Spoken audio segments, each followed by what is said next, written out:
Ladies and gentlemen, tuning in here live at RadioLasPasillas.com. This here is Knockout Sports. I'm Austin. And I'm Nick. Alright, so this segment tonight, we're going to be not just talking about famous sports highlights for the past week. We're going to be talking about a famous movie review by none other than the great 2008 phenomenal Dark Knight. Batman! So let's get things started about what Dark Knight really is about. This would be considered the sequel to the 2005 Batman Begins, and Batman, who is played by Christian Bale. The first film, titled Batman Begins, features Christian Bale as Bruce Wayne, who makes a life-changing devotion to fighting crime after his parents are murdered on the streets in a robbery. He basically trains with a bunch of ninjas to become the ultimate fighting machine. It is uncovered in the beginning that Bruce developed an incredible fear of bats as a child due to an incident. His development into the Batman is symbolic in the sense that this transformation is himself conquering his fears. Christian Bale then returns as the Dark Knight for the sequel in the Batman series, but raises the bar with facing his affected criminals while being the best he can be. Although Batman would not be alone, teaming up with Detective Jim Gordon and District Attorney Harvey Dent to fight crime. Their partnership takes a turn as they find themselves in the reign of chaos by the criminal mastermind known as the Joker. We're going to move on to some movie facts for The Dark Knight, and this great film is directed by none other than the great Christopher Nolan. Some famous co-stars include Christian Bale as the Batman and Heath Ledger as the Joker. And The Dark Knight was nominated for 8 Oscars and winning 2 among those 8 at the 81st Academy Awards ceremony, while winning Best Achievement in Sound Editing for Richard King and Best Actor in a Supporting Role for Heath Ledger. This also was nominated for Best Achievement in Art Direction, Cinematography, Film Editing, Makeup, Sound Mixing, and Visual Effects. The Dark Knight was chosen as number 8 on IMDb's top 250 greatest movies of all time. When the film opened on July 18, 2008, it set a record for midnight showings with $18.5 million in 3,040 theaters, while setting an opening and single-day record gross value of $67.2 million and an opening weekend record of $158.4 million. The Dark Knight's success sold for the highest grossing film in 2008 and the second highest grossing superhero film of all time. So for our personal review, we decided to give this movie 4 out of 4 stars due to its great plot, musical experience, visual effects, and character-based acting. Not only was this, for us, giving this movie 4 stars, many other people around other countries have given this 5 stars, 4 stars, out of the highest value anyone can ever get for a movie.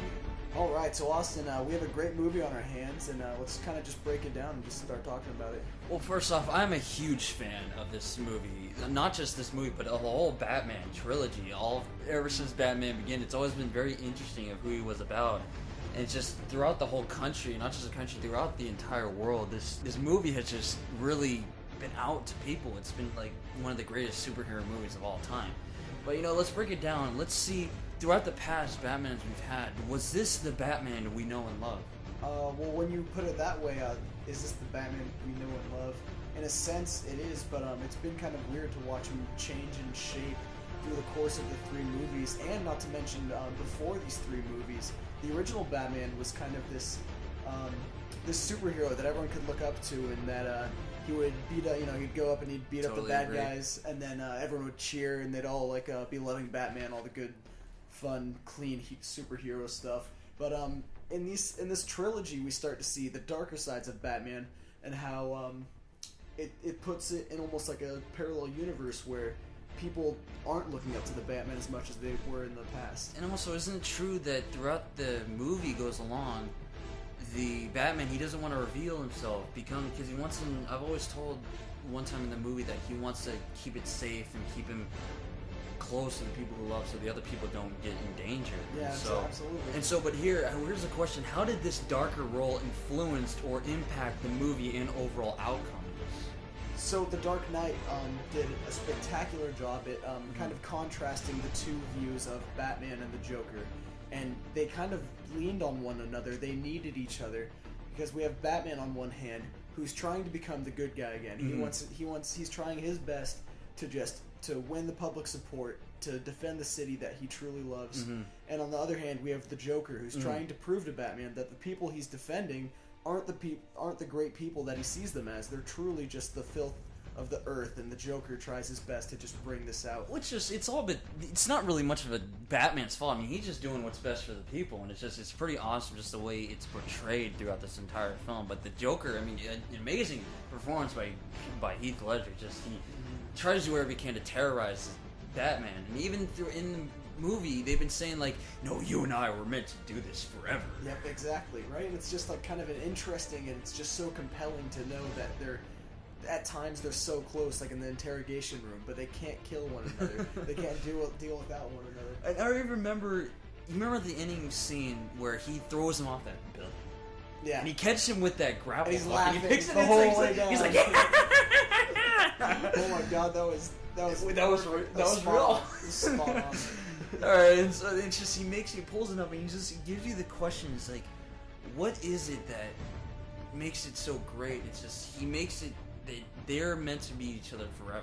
It's just, of course, then again, Heath Ledger ended up dying and passing away, sadly, shortly after the film, and they couldn't continue on the legacy of the Joker.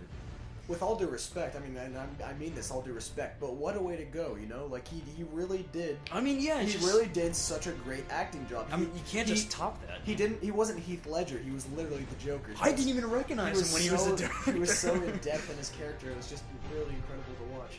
Alright, so now we got that out of the way. Let's move on to Christopher Nolan's film quality. And here's the question that everyone has known, and I've always wanted to know. What made Christopher Nolan's Batman different and more uniquely better than the others? And I think when it comes down to it, it has to do with just the whole feel of the movie. Yeah. How we were seeing a lot of black, and then in contrast to the black, there was these light colors. Like the girl, do you know the woman's name?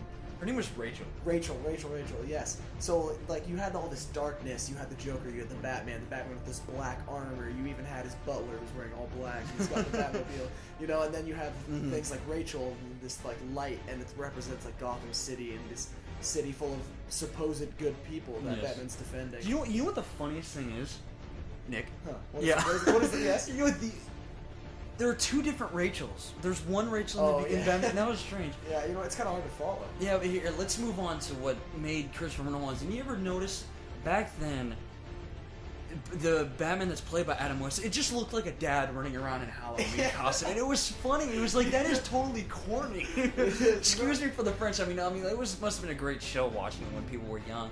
But, you know, as you notice, with Christopher Nolan's uniqueness, he made it so that anyone can be a hero and anyone can be the villain. Because, you know, if you look back in the comic books, Scarecrow in the beginning, Scarecrow, I remember he was intoxicated. He wasn't really a doctor, but he uses powers to intoxicate people and mess up people's minds.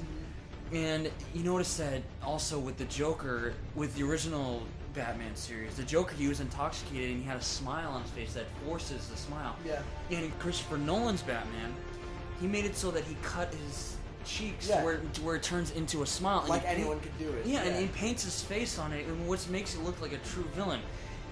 And with Bane in the next one, the original Bane, he has that mask which gets him like, Arnold of Bane, and he always he makes it so where the mask, it gets venom straight to his brain, and that gives him the superhero strength. Is it Venom? Yeah, it's Venom. Actually, you did not know that. I did not know that. It's actually pretty amazing too.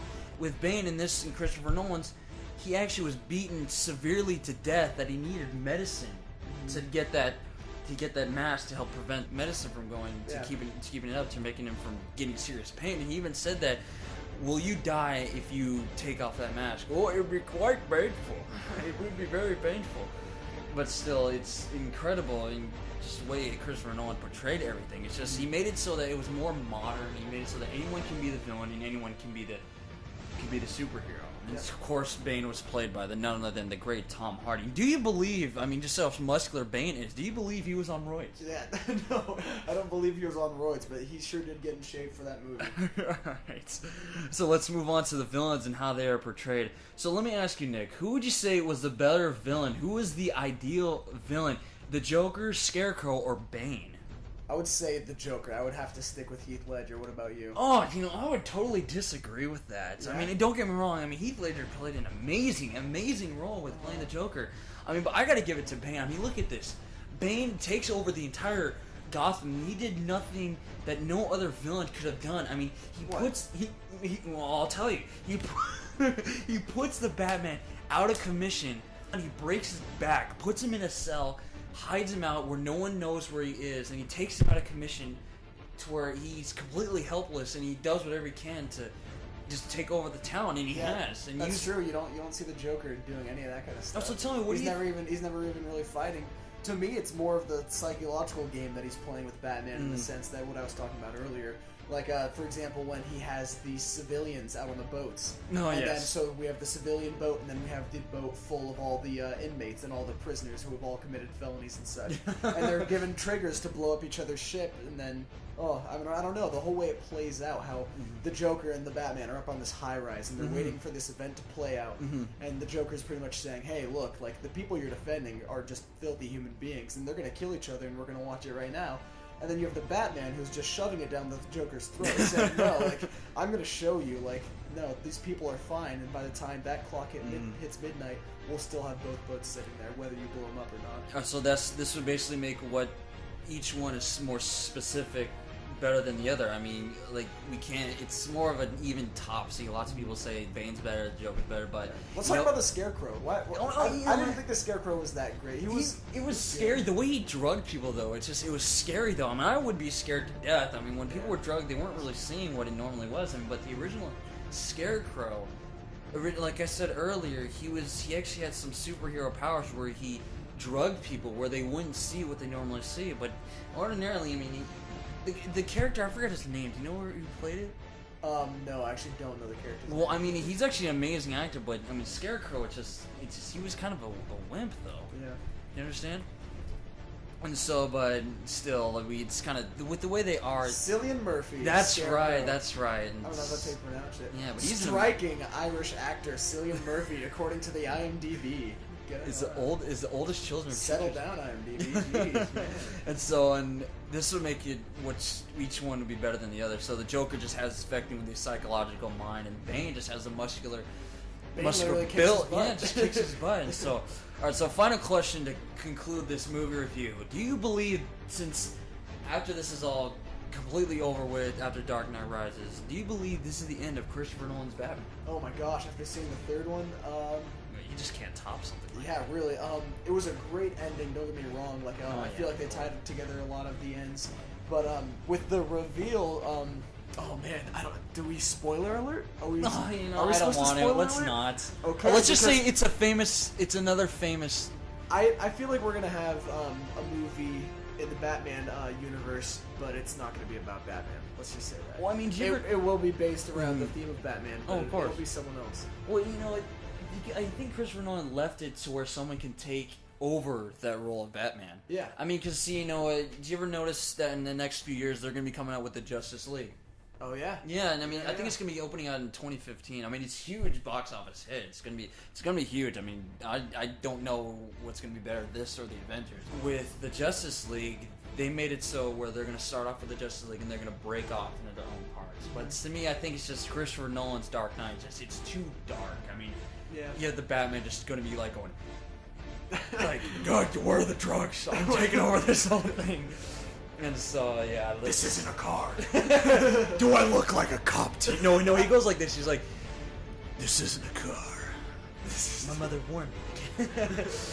Alright, so she is sexy. She is so yes. Sexy. Her Catwoman outfit when she's all. Okay, let's.